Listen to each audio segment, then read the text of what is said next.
Since the IMOCA60s became part of the plan for the ocean race, there's been much debate about how this would work in practical terms. Would putting a full crew on a boat designed for one actually work? And is four really a full crew? It might be for a solo sailor, but to someone more used to a VO65, it might still feel rather lean. Would there be enough space? How much harder could the boat be pressed? And would they actually be quicker? The Ocean Race Europe provided the first opportunity to answer these questions.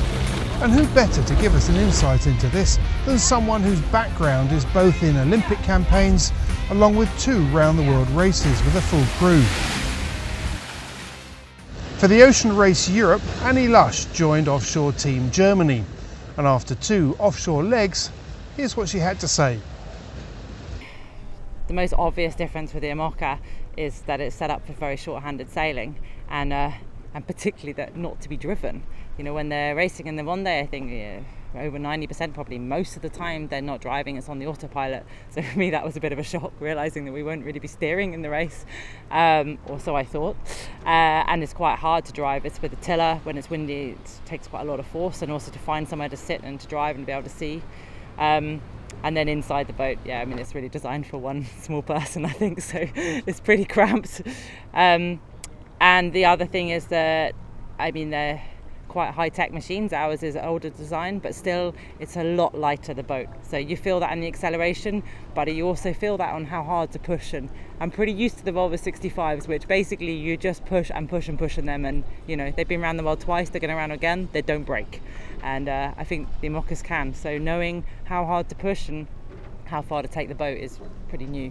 Another aspect that's new is the makeup of the crew, especially on Offshore Team Germany, with an impressive mix of high-level inshore and offshore experience.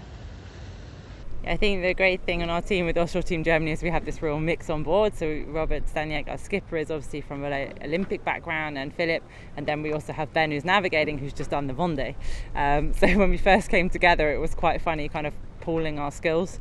And the first training session we went out, and my job is mostly kind of organising the manoeuvres, in the manoeuvres, sort of running the pit. So we did some peels and we came back ashore, and Ben said, "Oh, that was cool. I've never peeled in an IMOCA before." And I was like, "What? You've just been around the world in one." But obviously it's completely different how you sail it. And I think I've also had to learn to sort of take a step back a bit, because some things I want to make them go faster, but you just can't. You know, the way that the boat's set up, you can't do the manoeuvres any quicker than a certain way. You have to do it in series. So I think we're really learning off each other. And also with only 4 sailors, I mean, I would love to change the stack every 10 minutes, but you can't really do that. So I think just finding where the energy management is and, you know, what you prioritise. So what about sleep? Solo sailors are well known for napping, while those with a full crew more used to a watch system. So how does this work? Yeah, I'm missing the 4 hours off. Not that it was ever really off, but like the potential of 4 hours off on the 65. We have a watch system where we're having an hour and a half off, if you get that. But I mean, it means probably a maximum an hour in the bunk if you're very lucky. So yeah, it's shorter sleeps, but I think we've actually managed that quite well, to be able to keep the energy on deck, to keep pushing and keep driving the boat.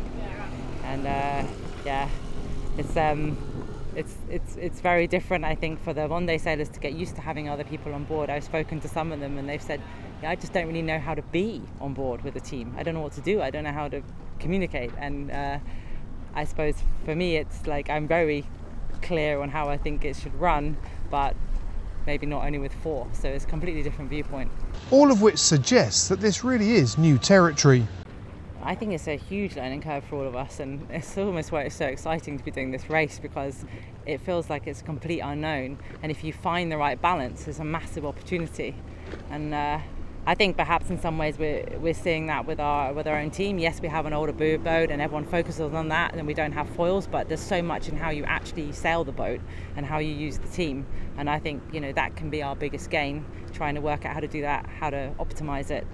And I think we're all trying to do that, but no one knows the answer. Aboard their boat, there were more crew with inshore experience in the team. So what did they bring to this offshore race? Yeah, the great thing sailing with Robert and Philip on the boat is that although we sailed for different nationalities, there's kind of a way that you train and a way that you learn and you race. I think in the Olympics there's a sort of discipline that's hammered in, and an attention to detail. And so it's really easy to sail with them because it's almost like we have the same language, even though we speak different languages.